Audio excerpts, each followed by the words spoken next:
India versus New Zealand champions trophy final में बारिश आएगी तो किसे चैंपियन बनाएगी, ये मैं आपको बता देता हूं। दरअसल इस चैंपियंस ट्रॉफी में तीन मुकाबले बारिश की वजह से रद्द हुए, आपको पता है।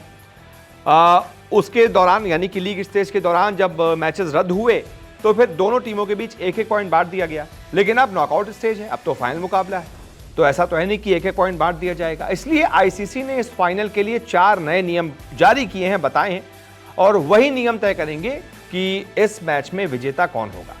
सबसे पहले तो अगर इंडिया वर्सेस न्यूजीलैंड के बीच इस फाइनल मुकाबले में पहले दिन बारिश आती है, यानी कि 9 मार्च को बारिश आती है, तो कोशिश की जाएगी कि इसी दिन छोटा मैच करवाकर 30 ओवर का हो जाए, 35 ओवर का हो जाए, मिनिमम 25-25 ओवर का मैच जरूरी होगा। आपको बता दूं रिजल्ट के लिए, क्योंकि नॉकआउट है। नॉर्मल मैच होता, लीग मैच होता तो 20-20 ओवर का मैच जरूरी होता, लेकिन नॉकआउट है तो 25-25 ओवर का मैच नतीजे के लिए जरूरी है। यानी कि दोनों पारियों को कम से कम 25-25 ओवर खेलने पड़ेंगे, दोनों टीमों को, तो नतीजा निकल आएगा। तो पहली कोशिश यही की जाएगी कि कम से कम 25-25 ओवर का गेम 9 तारीख को ही करवा लिया जाए। लेकिन अगर मान लीजिए 9 तारीख को भी मैच पूरा नहीं हो पाता है, तो फिर इस फाइनल के लिए रिजर्व डे भी रखा गया है। जैसे कि 2019 के सेमीफाइनल में हुआ था, इंडिया को रिजर्व डे पर मैच खेलना पड़ा था, ऐसे ही इस मैच के लिए भी रिजर्व डे रखा गया है। 2019 के सेमीफाइनल की तरह इस मैच पर भी थोड़ा सा, मतलब आप ये कह सकते हैं कि बारिश का साया है, तो ऐसे में इसी वजह से रिजर्व डे रखा गया है।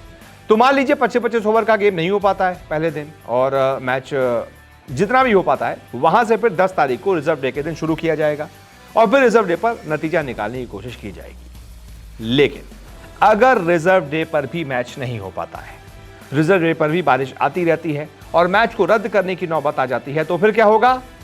चैंपियन कौन बनेगा?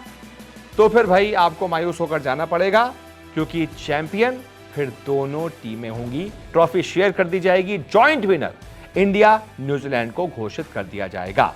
जैसे कि एक चैंपियंस ट्रॉफी में इंडिया श्रीलंका को जॉइंट विनर घोषित किया जा चुका है, तो ऐसे ही किया जाएगा। लेकिन हाँ, इसकी नौबत बहुत कम है, इसके आसार बहुत कम है। मैच पर बारिश का साया बहुत ज़्यादा नहीं है। 9 तारीख को जो दुबई का मौसम बताया जा रहा है बिल्कुल साफ बताया जा रहा है, तो ज़्यादा चिंता की बात नहीं है। लेकिन अगर बारिश आती है तो फिर क्या होगा, ये मैंने आपको बता दिया है।